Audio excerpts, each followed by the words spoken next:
तापत चाललेलं आहे आणि काही मंडळी आपल्या कार्यकर्त्याचे प्रवेश दाखवत आहेत.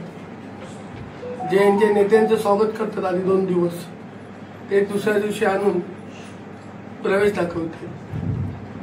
सावंतवाडी शहर हे छोटं शहर आहे, त्याच्यामुळे त्या गोष्टी लगेच नागरिकांच्या लक्षात येतात.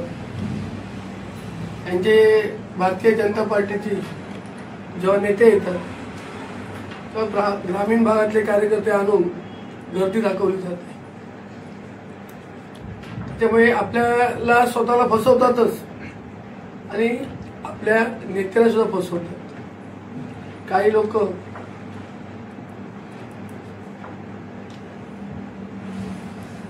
वेगवेगळे विषय करतायत. मी सांगू इच्छितो, इथं बाहेरची माणसं आणली जाते सध्या, ज्याला इथं कोण ओळखत नाही तशी. उद्या इथं काय घडलं सावंतवाडीत तर त्याला पोलीस प्रशासन जबाबदार राहील. इकडचे जे PI असतील ही त्यांची जबाबदारी आहे. ही तालुक्यातल्या बाहेरची माणसं कोण आहेत, कोण कोण आहेत का, ही कोणी चेहरे ओळखीचे दिसत नाहीये. आणि इथं सावंतवाडी शहरात हे शांत शहर आहे, सुंदर शहर आहे. उद्या सकाळी या काही गोष्टी झाल्या तर त्याला जबाबदार पोलीस प्रशासन राहील. सगळी हॉटेल्स पोलिसांनी चेक करावी. इथं 3-3, 4-4 दिवस कोण येऊन थांबलेत आणि कचरा ते थांबलेत, ही हॉटेल सुद्धा पोलिसांनी चेक करावी. घरात घुसून घरातील महिलांना पुढे घेऊन त्यांचे फोटो काढणे जबरदस्तीने आणि ते फ्लॅश करणे, हे विषय सर्रास सावंतवाडीत भारतीय जनता पार्टीकडून चालू आहे. त्यामुळे या गोष्टी कुठेतरी पोलिसांनी थांबवाव्यात, अन्यथा आम्ही आमच्या पद्धतीने उत्तर देऊ. आणि मी सांगू इच्छितो की भारतीय जनता पार्टीचे 50% ते 60% कार्यकर्ते हे माझ्या सोबत आहेत. एवढ्या वर्षाचे संबंध असल्यामुळे आणि तिथं त्यांना योग्य सन्मान मिळत नसल्यामुळे ते मला मदत करतात. म्हणून त्यांची आज अशी परिस्थिती आहे की ग्रामीण भागातले कार्यकर्ते, बाहेरची मंडळी, लॉजवर कोण कोण थांबले ती मंडळी, हे तुम्ही बघा. पोलिसांनी त्याचा शोध घ्यावा आणि गर्दी दाखवण्याचं काम करत आहे. तर आमच्याकडे स्थानिक कार्यकर्ते आहेत शहरातले, त्याच्यामुळे फोटो काढणं जर बंद नाही झालं जबरदस्तीने, स्वतः म्हणून कोणी फोटो दिला तर ठीक आहे, या या या या फोटो काढूया, फोटो काढूया, हे बंद झालं पाहिजे. मी स्वतः पोलीस स्टेशनमध्ये जाऊन जी बाहेरची मंडळी आहे तक्रार देणार आहे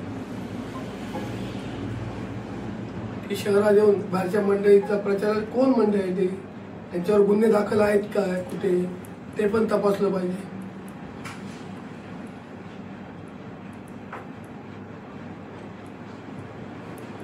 बस एवढंच. संजू परब यांचा पराभव व्हायलाच हवा यासाठी वरिष्ठ भाजपच्या नेत्यांनी ताकद लावली आहे. काय पण करा पण संजू परबचा पराभव झाला पाहिजे. त्यांना कदाचित मी जड होत असेल किंवा त्यांना मी पूर्ण उडत असेल, पण ते तसं करत असतील.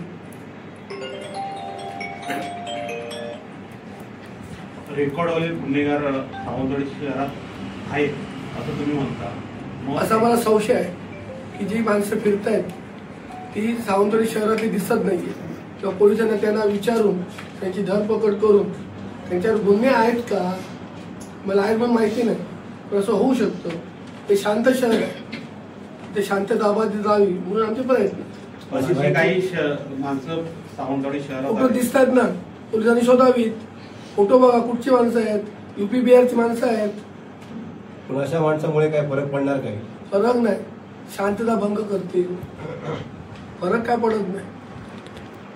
मग हे जे बळजबरीने फोटो वगैरे काढतात असं तुम्ही म्हणता, ती माणसं कोण आहेत? भारतीय जनता पार्टीची. म्हणजे पण स्थानिक नेते आहेत की बाहेर, स्थानिक नेते आहेत की बाहेरची माणसं फोटो काढतात? फोटो बघा तुम्ही, तुम्हाला कळतील स्थानिक नेते आहेत की नेत्यांच्या बाजूला उभी आपलेच कार्यकर्त्यांचे प्रवेश दाखवत आहेत. ते दाखवू दे. ते हवा तयार करतात. हवा तयार करून निवडणुका जिंकता येत नाही. शहरात टू व्हीलरनं आपल्या परजिल्ह्यातली काही पाटील अण्णावरची वेगळी माणसं टू व्हीलर येऊन लोकेशन सांगतात, तिथे येऊन पाकिटं देतात. याबद्दल म्हणजे बाहेरची जी लोक आहेत, मी तेच बोलतो ना, प्रेस कशाला घेतली? आम्हाला संशय आहे की पत्रकारात लोकशाहीचा चौथा स्तंभ आहे, यांच्यावर फिरणारी माणसं आहेत का बघा तरी. कोण आहेत माणसं ती तपासा. शहरातली लोक आहेत का? आणि काय केलं? भानगड केली. 2 तारीख पण इलेक्शन आहे. त्याला कोण जबाबदार आहे? त्यांच्यावर बीजेपीचे कार्यकर्ते कशाला नाही आहेत? बाहेरची माणसं कशाला पाहिजे? ग्रामीण भागातले कार्यकर्ते कशाला पाहिजे? ती बाहेरची माणसं पोलिसांनी तपासलं पाहिजे ना सगळं. यूपी बिहारची आहेत माणसं, बघा तुम्ही. पोलीस बघतील कुठची आहेत ती. नाही, पण ह्या सगळी घटना आता तुम्ही म्हणता स्थानिक पोलिसांना तुम्ही जबाबदार आहात, पण तुम्ही असं एसपीकडे वगैरे का मागणी करत नाही? माध्यमातून नाही, प्रश्न ऐकून घ्या. तुम्ही एसपीकडे वगैरे का मागणी करत नाही की अतिरिक्त पोलीस बळ जिल्ह्यातून इथं द्यावं किंवा राज्यातून इथून यावं असं? मी आज सार्वजनिक बोललो. मला जर 2 दिवसात फरक नाही दिसला तर मी एसपीकडे जाईल. भाजपमध्ये जे काही प्रवेश दिसत आहेत त्यात काही अवैध व्यवसायासंदर्भातले लोक सुद्धा दिसून येतात. त्यावर तुमचं काय मत आहे? बघा, पत्रकारांना माहिती आहे. प्रश्न विचारला तेच मी सांगतोय. त्यांच्याकडनं गुन्हा होऊ शकतो. लोकांच्या घरात घुसून फोटो काढताना तुम्ही पत्रकारच बोलतायत. अवैध धंद्यावाली माणसं ते बीजेपी सोबत दिसत आहेत. मी नाही बोलत आहे. नारायण राणे आणि दीपक केसरकर यांचं सिंधुदुर्ग जिल्ह्यातलं जे वलय आहे ते संपवण्याचा हा बीजेपीचा कट आहे का? षडयंत्र आहे का? बीजेपी होती कुठे? तुम्हाला 3 तारीखला दिसेल. 4 नगराध्यक्ष, 3 नगराध्यक्ष हे शिंदे सेनेचे असतील आणि 1 शहर विकास आघाडीचा असेल. बीजेपीचं काय राहणार नाही. याचा अर्थ तोच होतो. खासदारांचं हे संपुष्टात आले ना. खासदार काय? भाजपचे खासदार आहेत ते आमचे दैवत आहेत. त्यांच्या आतापर्यंत वर्चस्व राहिलं होतं ते संपुष्टात येणार थोडक्यात. राणे साहेब आमचे दैवत आहेत. आम्ही त्यांना दैवत मानतो आणि त्यांच्या इच्छा जी होती त्या इच्छेला आमचा प्रामाणिक सपोर्ट होता. मग ते दीपकभाई केसरकर असतील, सन्माननीय निलेश राणे साहेब असतील, पण काही व्यक्तींनी त्यांना मान्य नव्हतं. ते नाही केलं. सावंतवाडी नगरपालिका ही महाराष्ट्रात प्रतिष्ठेची निवडणूक केली जाते. इथं दिग्गज उमेदवारांच्या प्रचारात दिग्गज नेते म्हणजे मुख्यमंत्री आणि काही नेते इथं सावंतवाडीत येणार आहे. याच्यामुळे काय परिणाम होईल असं वाटतं? येऊ दे ना. 5 वर्ष आम्हीच असणार ना. रोज 1 तास येतील आणि जातील. पुढे काय? उद्या काय रेशन कार्ड करायचं असेल, नगरपालिकेत कोणाचं पाणी गेलं असेल, कोणाचा दिवा बत्ती गेलं, आम्हीच बघणार ना. ते कुठे येणार? ते नाही येणार. प्रभाग 7 मध्ये तुम्ही आले ना, तिथं विरोधकांचा नारा आहे की रिटर्न टू मडुरा. ते यशस्वी होणार का त्यांचं काय? मला जेव्हा मी नगराध्यक्षाला उभं राहिलो होतो तेव्हा हेच नारे दिले गेले. तुम्ही त्या इलेक्शनला स्वतः होतच आहे. काय झालं? काय आलो निवडून ना. आम्ही 70 वर्ष सावंतवाडी शहरात राहतो. 70 वर्ष. माझ्या जन्माच्या आधी 20 वर्ष माझे वडील राहतात. त्यामुळे रिटर्न हे रिटर्न जातील. ते येतात, ते बाहेरनं येतात ना, ते सगळे रिटर्न जातील. मी बोलणार नाही. तर बोलायची हिंमत कुठे? तू फक्त बोलच. मी बोलणार नाही. दम असेल तर बोल.